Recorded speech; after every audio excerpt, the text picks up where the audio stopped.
Hello students, today's topic is about the close packing in 3 dimension. Okay, so first we will discuss about the 3-dimensional close packing from 2-dimensional square close pack layers. Okay, this type of packing is obtained by placing 2-dimensional square close pack layers above the first one. See, I am going to draw the 3-dimensional close packing by using the 2-dimensional square close pack layers. See, this is a 2-dimensional square close pack layer. Okay. Here, atoms are closely packed with one above the other in similar way. In the 3-dimensional arrangement, the spheres of both the layers are perfectly aligned horizontally as well as vertically. If this is in x direction, then these atoms are also in the y direction. Okay. The atoms are placed one above the other.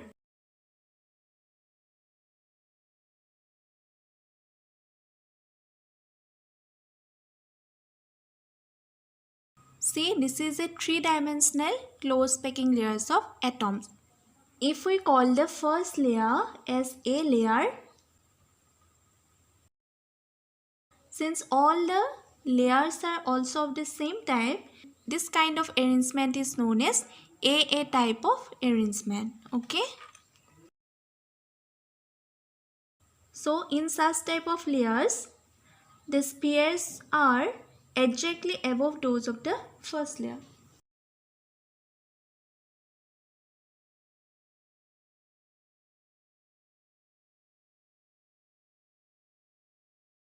On observing carefully, this arrangement has generated a simple cubic lattice. Okay, and its unit cell is primitive cubic unit cell. See, this is a primitive cubic unit cell, and this is formed by the 3-dimensional square close packing layers. Okay. Now see the 3-dimensional close packing from 2-dimensional hexagonal close pack layers. It can be obtained by placing 2-dimensional hexagonal close pack structures one layer above the other.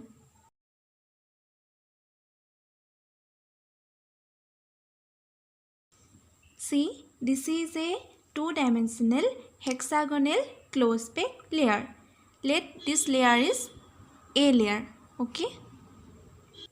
You should notice that this layer has some triangular empty spaces. See, this is a triangular empty space. These empty spaces are known as voids. Okay. Now I am going to place the similar layer in such a way that the sphere of the second layer are placed in the depression of the first layer. Okay.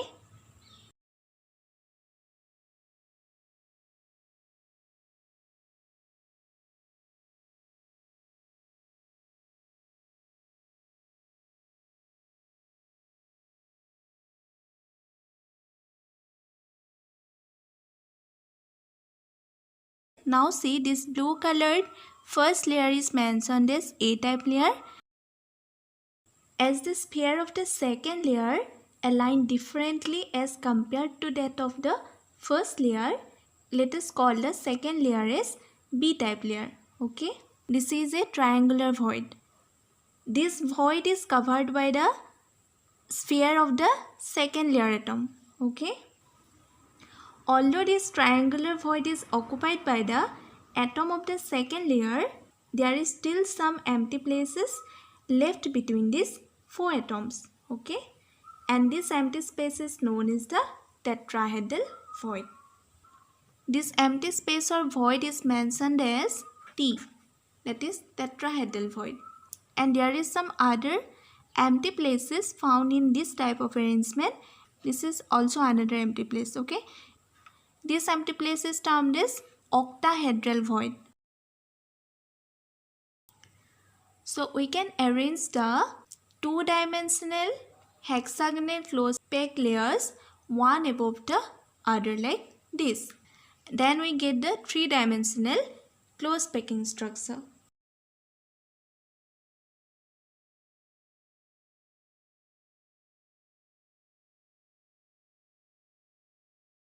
So void means what? It is the free space or empty space present in a unit cell. So basically there are two types of voids found in a three-dimensional closed packed layers.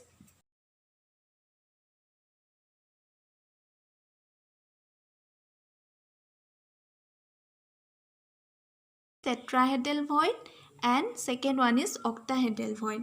So tetrahedral void or empty space is present between 4 atoms, okay, and octahedral void is present between 6 atoms. Now see how this tetrahedral void and octahedral voids are formed, okay. Here, by joining blue colored spheres of the first layer, they will form a triangular void. And this triangular void of the first layer being covered by the sphere of the second layer. And in such places, there will be still some empty spaces. So, that empty spaces will be known as tetrahedral void.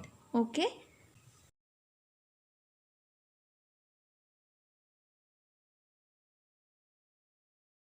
See, these are the atoms of the first layer, okay? This is the triangular void generated by these three atoms. See, this is the atom of the second layer, okay? We have to put this atom in the triangular void of these three atoms. I am placing this atom in above these three atoms.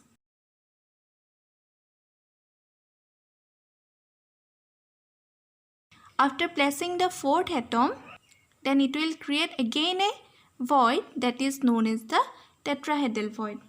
Why it is said as tetrahedral void? See, if I will join the center of these 4 atoms by straight line, then I will get a tetrahedron. Okay.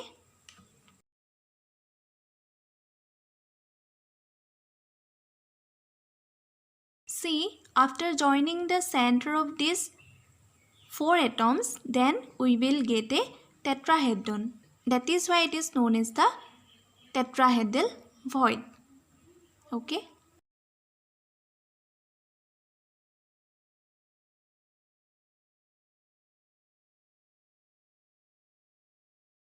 This is a tetrahedron. Okay. Now see here, the triangular void of the second layer do not overlap above the triangular void of the first layer. And then there is another type of void will generate, and that void is known as octahedral void. So this is a octahedral void. This is also octahedral void. Okay.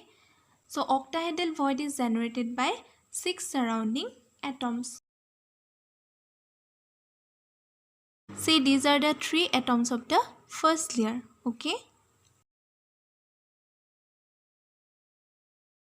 If I will place the second layer's atoms above the first layer, then the triangular void of the second layer do not overlap with the triangular void of the first layer, and there will be still some empty spaces found in between the 6 atoms. Okay.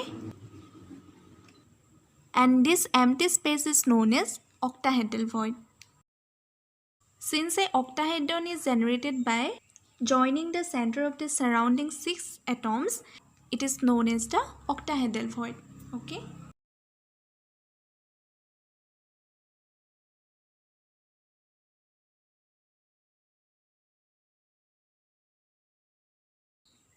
So this is a octahedron formed by joining the center of these 6 surrounding atoms. Okay.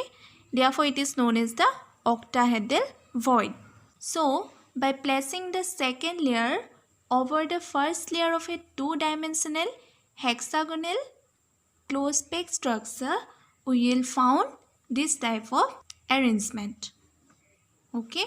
Now, in case we need to calculate the number of tetrahedral and octahedral void in a crystal structure, then just knowing the number of spheres will serve this purpose. Okay.